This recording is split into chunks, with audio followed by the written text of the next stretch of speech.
Hey guys, it's 2020 now, and so it's time for the 2019 financial goal review. Now, I set the goals in January, and in June or July, I did a 6 month check in. And at the 6 month check in, I had not made progress on the credit card, but I had made some progress on the savings. So, just to refresh your guys' memory on what exactly the goals were for this year, I'm going to post a link up above to take you to that video. What I had proposed is paying off my small credit card entirely and then paying down my big credit card to $2,000. So, did I do that? No. No, I didn't, and I'm disappointed in myself over it, but there are a few things that did contribute to it. The biggest thing that contributed to it was that when I set those goals, I was working a full time job and two part time jobs and doing TaskRabbit. So I had a lot of money coming in, and I was very ambitious about what exactly I could get taken care of. But even more so than that, the thing that really set me back was that I got laid off from Lyft, which was my sort of supplementary source of income. And that happened in May or June. And so suddenly I had a huge chunk of income missing. And then in October, I think it was, my real estate job that I had gotten to replace my income from Lyft laid me off there. So essentially, I've been through two layoffs this year, both of which set me back.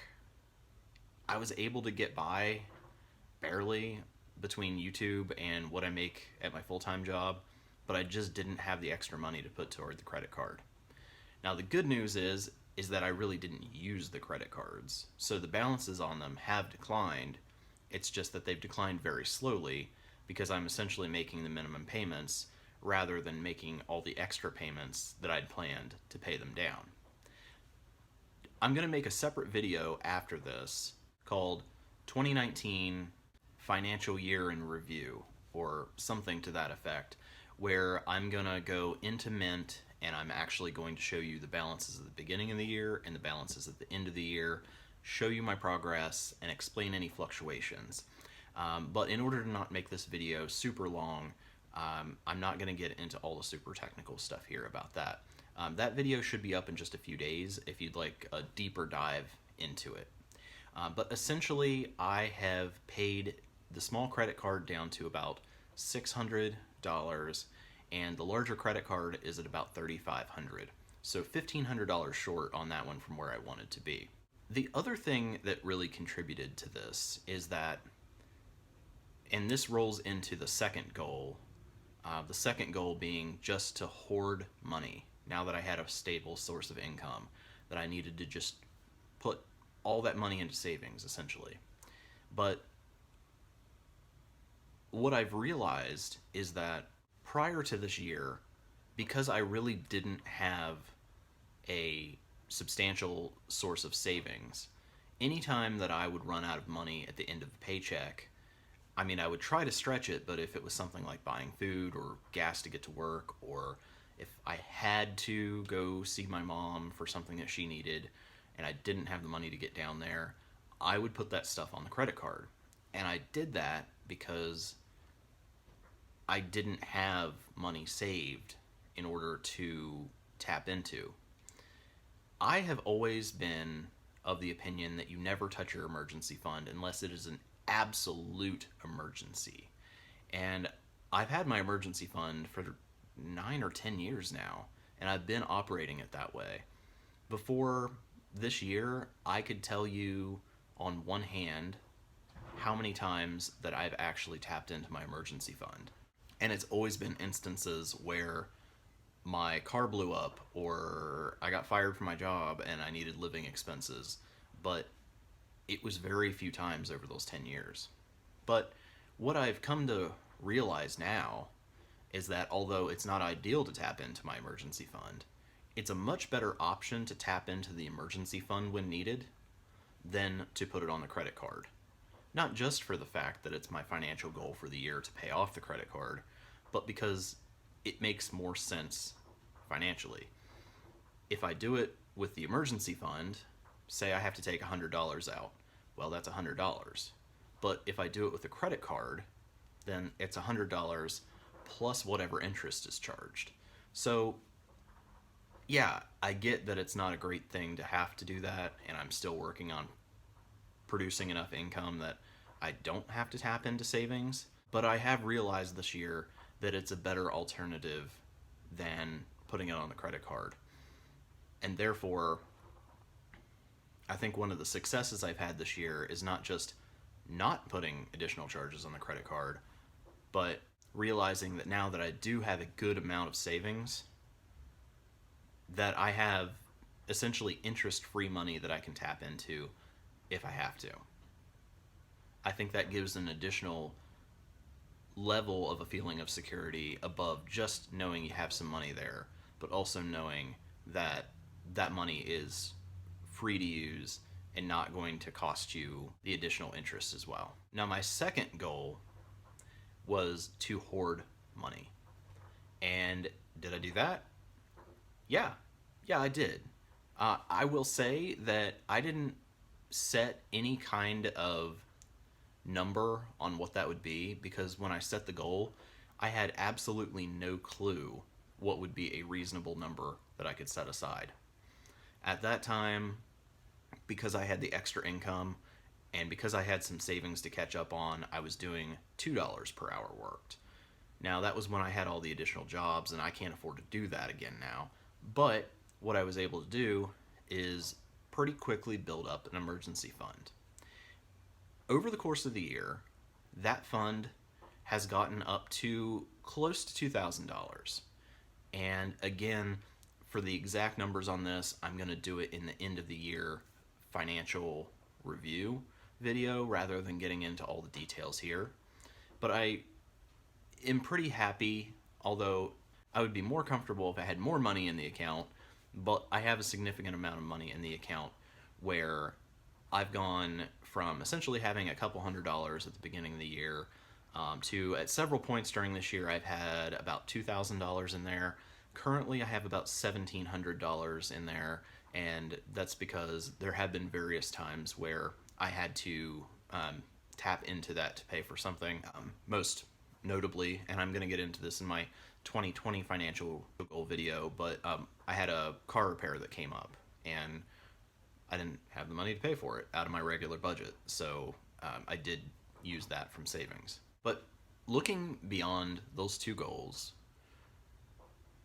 I think the other question that people probably want to know is, like, am I just better off than I was January 1st, 2020?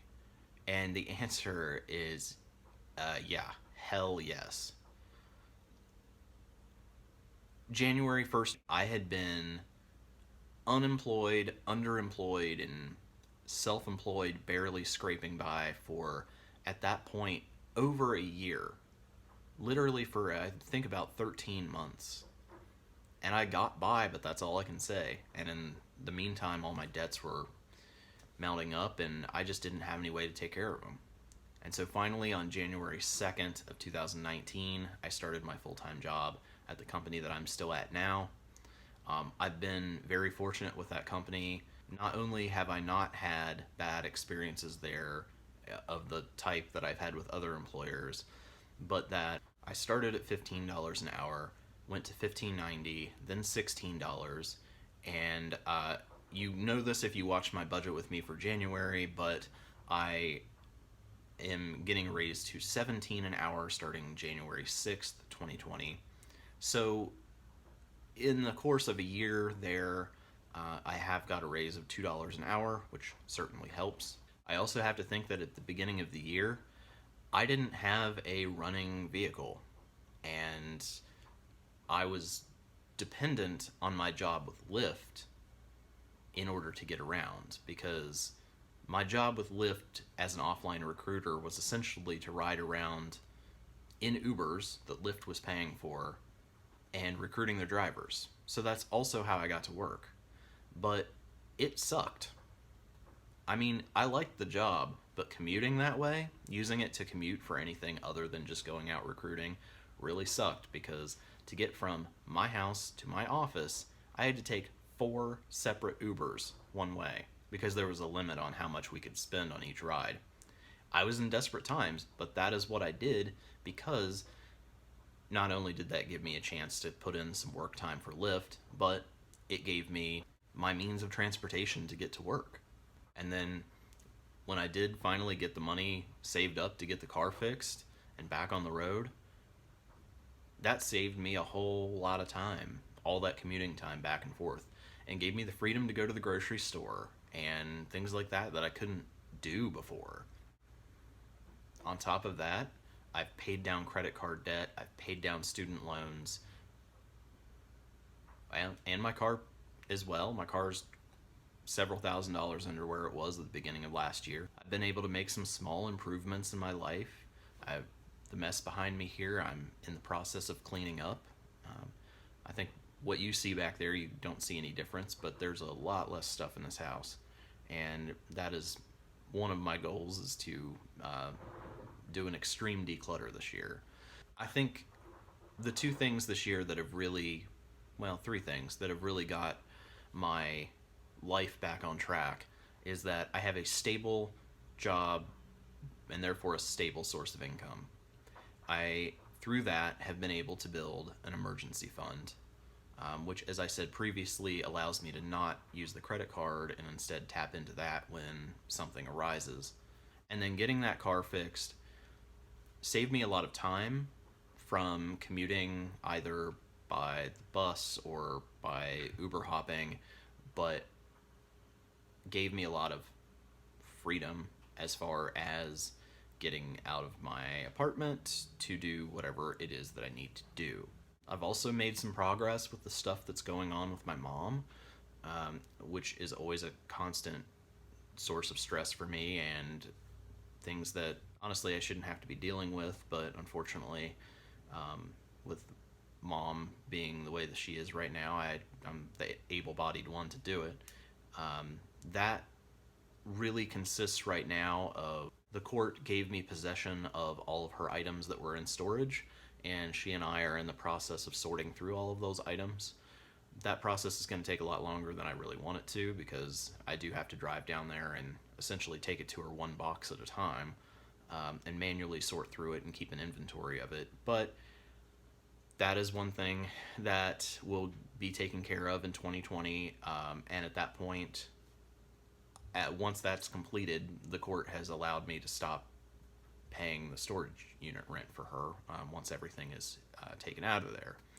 So that will be another weight off of my shoulders.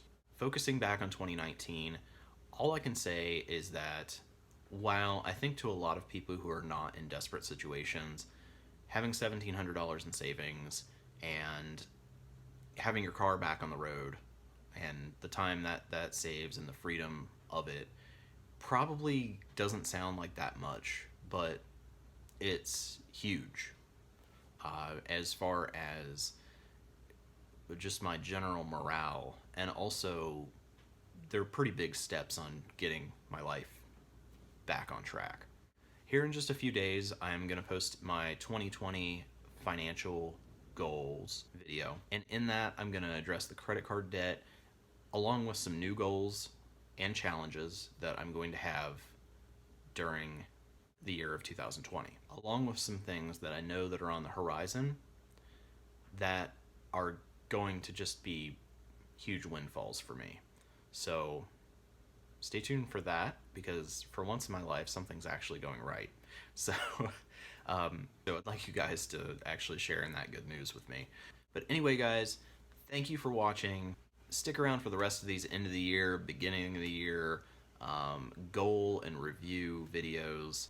I think 2020, while it might not be an incredibly magical year, it's going to be a rebuilding year where you're going to see a lot of positive change. So I hope you guys will stick around for that.